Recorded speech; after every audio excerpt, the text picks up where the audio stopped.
One of the things we're looking forward to most here at Guitar Garage is for all of you guitar players out there to share your guitar collections with us. Send us a video of you showing off your guitars, giving us any cool stories that may go along with them, and detailing any modifications or customizations that you may have done. We'll put them all on our social media and include the best ones in future episodes of Guitar Garage. To start, as a bonus clip to the pilot episode, I will share my personal collection with all of you.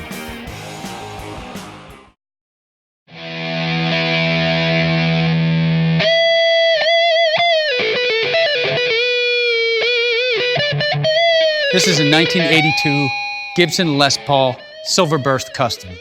This was my first real guitar, purchased at Zapp's Music on 5th Street in Philadelphia on May 13th, 1985 for $500. I was 14 years old and bought it with money I had gotten from my 8th grade graduation the year before. I remember the exact date because it was the same day as the Move fire in Philly. Look that up if you want to see some crazy shit.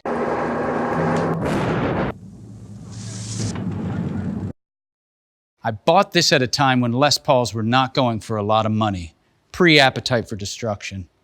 Just a few years later, this guitar would have gone for at least double, and I now see similar ones going for between $3,000 and $5,000. This was the first run of Silverburst that Gibson made between 1978 and 1982. Judging by the serial number, this one was made in Nashville on January 16th, 1982. It's got a solid mahogany body with a carved maple top, 3-piece solid maple neck with ebony fingerboard and mother-of-pearl inlays, nickel hardware, and the double binding that customs are known for. One of the coolest features on this guitar is the tuners, which have these built-in string winders. I swear I had the guitar for a few years before I realized what these even were, and I've never seen them on any other guitar. It's got tons of buckle rash on the back, which it had when I bought it, and over time, some of the silver has developed a greenish tint to it, which I think has something to do with the clear coat that was used on certain runs of Silverbursts. It's all original except for one tone knob and Ace Frehley's autograph on the back.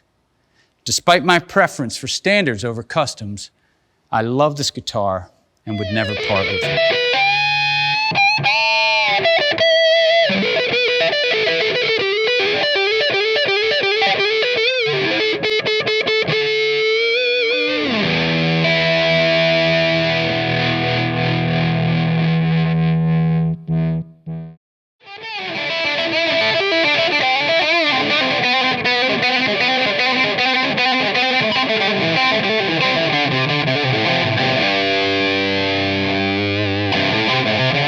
This is a 1990 Gibson Limited Color Series Les Paul Standard.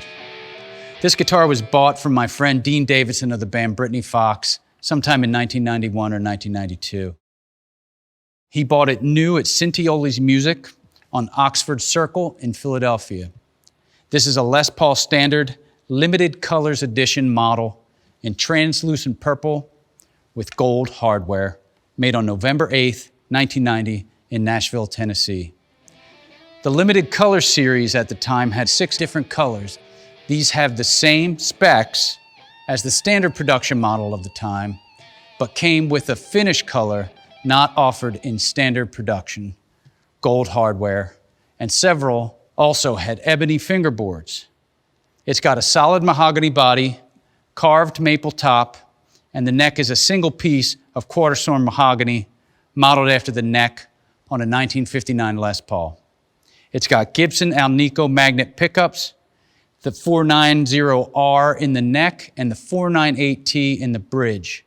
It's all original except for a pickup ring and the bridge and stop tail.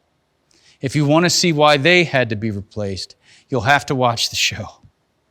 This was my first Les Paul Standard and was my main live guitar for years.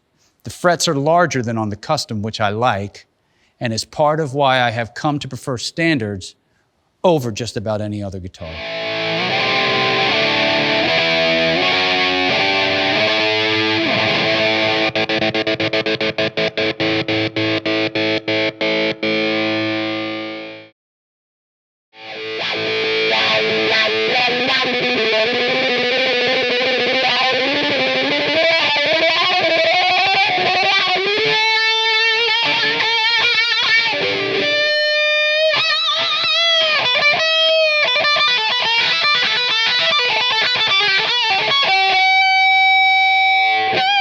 This is a 1994 Gibson Sunburst 1960 Les Paul Standard reissue. I bought this guitar somewhere around 2002, I believe, from a friend of a friend. This is a Les Paul Classic Plus model in Heritage Cherry Sunburst finish made in 1994 in Nashville, Tennessee. The original 1960 Les Paul Standard was the first Gibson to feature the modern slim taper neck, which changes the thickness of the neck about 1/10 of an inch from the 1st fret to the 12th. It has other vintage specs, like a 2-piece figured curly maple top on mahogany back, aged trapezoid inlays, and a faded sunburst finish. The original pickups had already been swapped out when I bought it, so I decided to put in a classic set of cream DiMarzios. There's a PAF Pro in the neck and a DP151 Super Distortion in the bridge. I wanted it to sound like 1975 Ace Frehley, and God damn it, it does. I believe it's all original with the exception of the pickups, and it's my favorite sounding guitar that I own.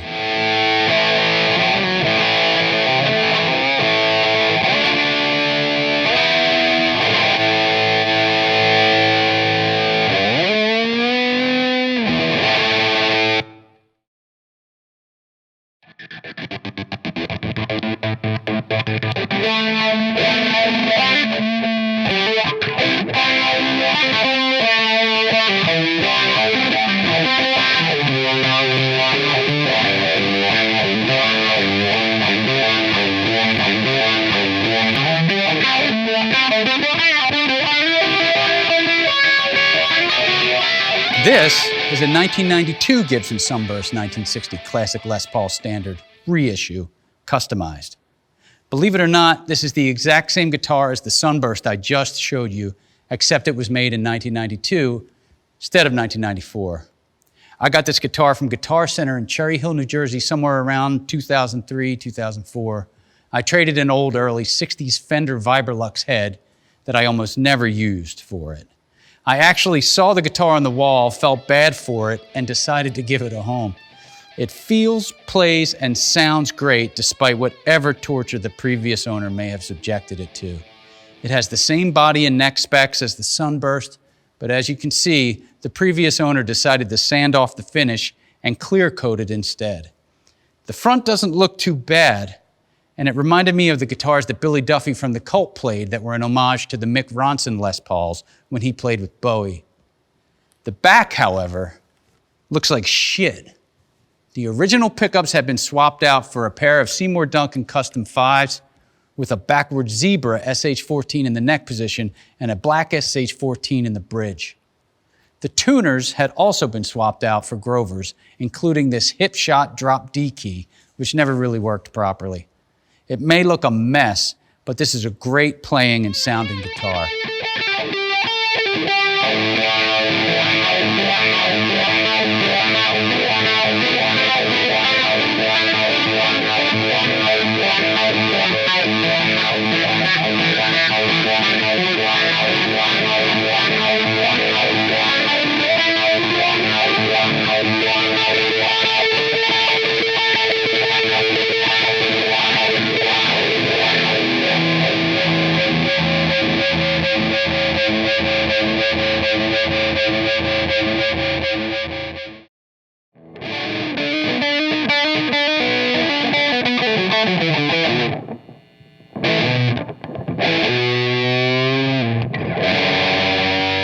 This is a Hamer Slammer double cutaway. In 1988, the Cayman Music Company acquired American guitar maker Hamer USA, and not long after decided to manufacture and market a less expensive line of guitars called the Slammer series. They would be made in Korea and have nothing to do with Hamer USA. In fact, it's my understanding that the Hamer USA management didn't even see these guitars until they showed up at the Hamer NAMM booth. This is one of those guitars. It's a Les Paul Jr. copy that Hamer called the Special. It has a solid mahogany body, set mahogany neck, and rosewood fingerboard. It originally came with these Duncan design pickups, which were made by Seymour Duncan for lower priced guitar lines by various manufacturers. I haven't been able to nail down the date of manufacture, but I'm guessing that it's an early to mid 1990s model. I got it around 1997. Even though these are cheap guitars, I traded an organ that I got for free for it, so that's not a bad deal. It's really a decent little guitar, but compared to my other guitars, it feels a bit like a toy.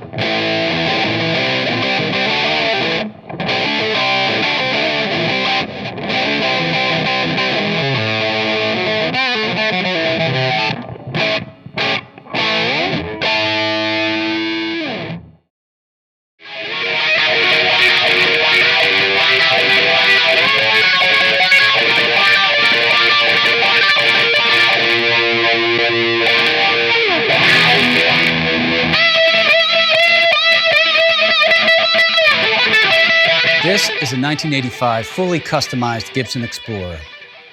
This guitar has an interesting story.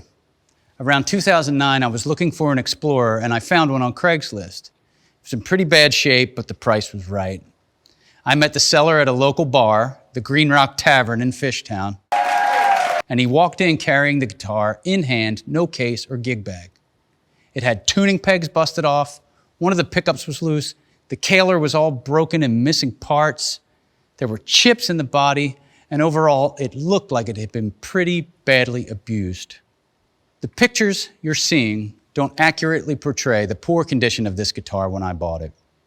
I think I bought it for about $350. Originally, or at least when I got it, it was black with all black hardware, including a whammy bar. So I had the whammy bar block filled in, replaced all of the hardware, both pickups, and had it painted this goldish green color. The Gibson logo on the headstock was also redone in mother of pearl, as it was originally just painted on. It has a select alder body, one-piece set maple neck, and rosewood fingerboard.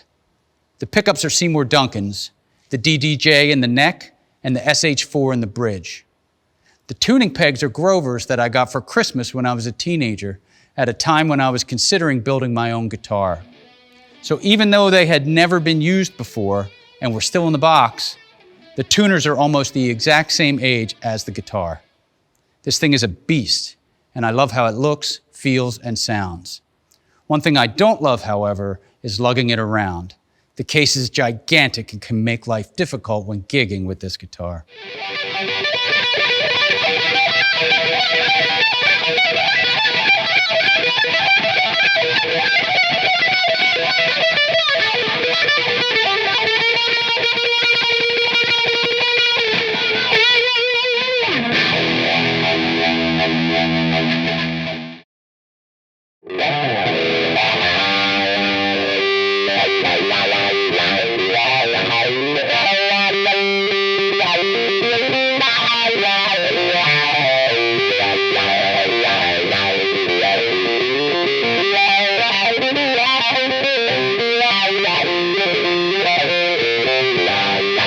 This is a 2006 BC Rich Classic Series Mockingbird. After seeing guys like Paul Stanley, Joe Perry, Rick Derringer, and Slash play a BC Rich Mockingbird, it was definitely on my list of guitars that I wanted to own one day. In 2012, it finally happened. I found this one on Craigslist and I paid, I think, about $300 for it. It's in the early 2000s that BC Rich started manufacturing Eagles, Bitches, and Mockingbirds with a neck-through design that harkened back to their quality of their mid-70s instruments. It's got a hard maple neck, ebony fretboard, classic BC Rich headstock, cloud inlays, and a bound neck and headstock. I swapped out the original pickups for a set of Seymour Duncans, the Alnico 2 Pro HB in the neck and the 59 SH1B in the bridge. I also wanted to get the knobs to look like they did on the vintage mid-70s instruments. This one originally came with just regular boring chrome controls, which seemed odd to me. If they were really going for that retro look, why not include the vintage-looking knobs? Well, maybe because they were hard to find. What I ended up using were replacement knobs for Boss effects pedals, which look almost exactly like the control knobs BC Rich used on some of their classic instruments from the 1970s. For being a crazy shape, the case isn't really any larger than the case for my Strat or my Tele. It looks cool on stage, it weighs a ton, which I love, and it sounds badass.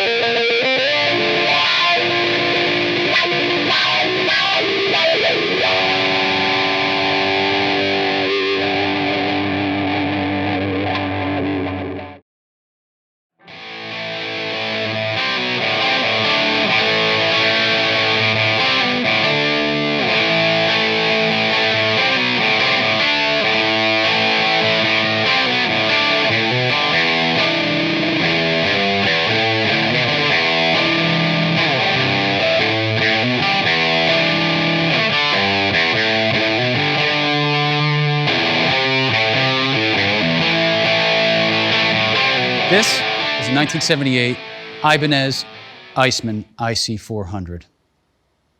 This is the only guitar that I've ever had shipped to me. I bought this for $750 online and had it shipped to New Jersey from Oceanside, California. I had owned a 1977 Iceman for years and sold it to buy that sweet Marshall Plexi half stack in the back here. But I'd always regretted it. I liked the amp, but I loved that guitar. So in 2010, I decided to hunt down another one, and this is the one that I bought. It was made in the Terada plant in Japan in November of 1978 and is the oldest guitar that I own. It's a tobacco burst, also known as a brown sunburst. It has a solid mahogany body and maple top, 7-layer binding with laminated rock maple neck. The fingerboard is ebonized rosewood with parallelogram pearloid inlays. The gold hardware consists of an adjustable Gibraltar 1 lockdown bridge, quick change slotted tailpiece, and an inlaid brass sustain block below the bridge. The pickups are both the original Super 80s with the very cool Flying Fingers graphic embossed into the pickup covers. The only thing not original on this one is the tuning pegs, which were replaced with Grovers before I bought it for some reason, and the truss rod cover. I also had to replace the toggle switch after I busted it off right here while opening for Michael Monroe at the Troc in Philly a few years ago. In the 70s, Ibanez was known for making excellent copies of Explorers and Les Pauls, but the Iceman is an unmistakable Ibanez original.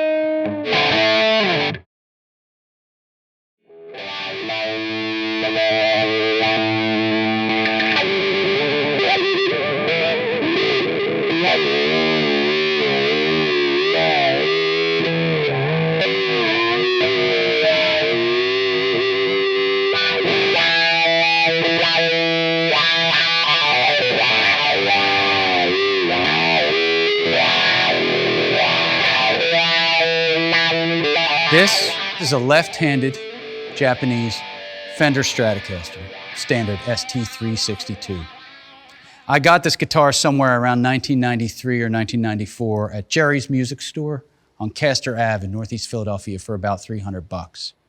They had the coolest guitar tech around, a guy named Silvio, and I used to bring my guitars in there to be set up or repaired. One day I told Silvio that if they ever got a left-handed Strat in the store, to let me know. You'd think that it was Hendrix that inspired me to want to play an upside-down Stratocaster, but you'd be wrong. It was Joe Perry. I had seen him play left-handed Strats for years and just thought it was the coolest looking thing. So anyway, Silvio tells me that a guy he gives lessons to has one that he may want to sell, and that I should come up in a few days to talk to the guy after his guitar lesson. Long story short, Silvio introduces us, the guy sells me the guitar, and I've had it ever since. It was made somewhere between 1984 and 1987 in Japan. To get a more accurate manufacturing date on these Japanese models, I'd have to remove the neck and look at the joint to see if there's a date written there. I don't really care to do that. In 1984, CBS sold Fender to its current owners, And while they were waiting for a new US manufacturing plant to start up, the Japanese-made Fenders were pretty much the only ones you could get for the next few years. One thing they did in the Japanese plants during these years was to build guitars from all kinds of different leftover parts, so accurate spec sheets for these years are hard to come by. This one has a basswood body, maple neck, with rosewood fingerboard and Goto tuners. You'll notice on the left-handed models from this period, the Stratocaster name doesn't even appear on the headstock, only the Fender logo and the serial number. The Made in Japan stamp isn't there either, it's on the back of the neck base.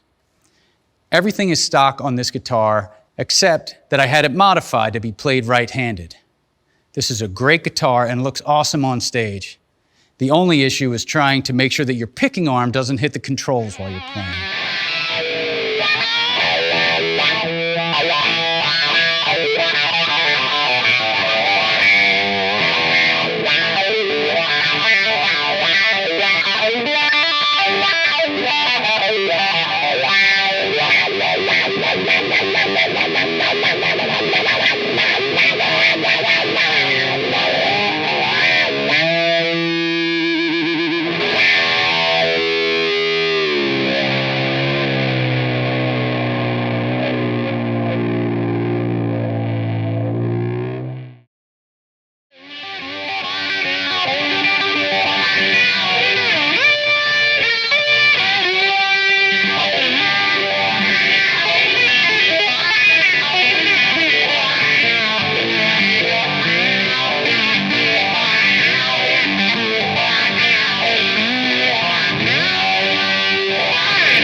This is a 1997 Fender California Fat Telecaster.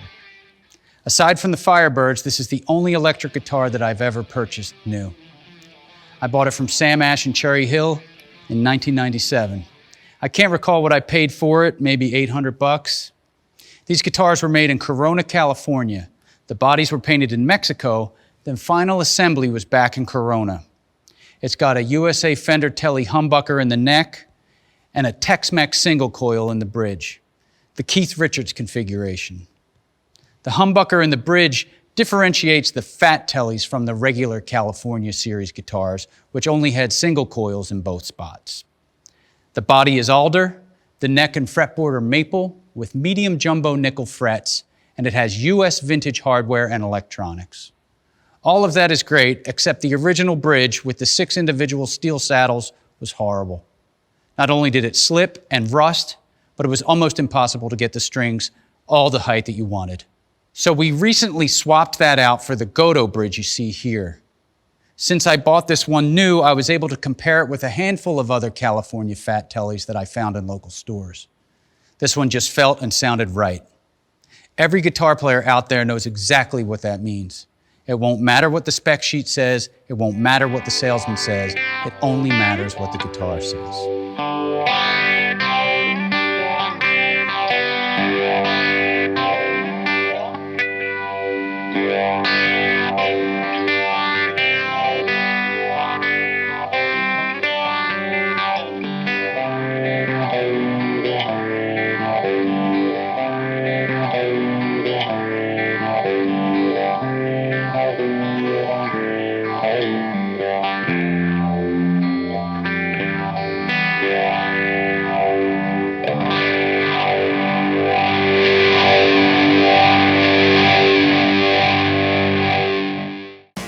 There you have it. That's my personal collection of guitars. I'm looking forward to seeing yours and sharing them with the rest of the world on Guitar Garage.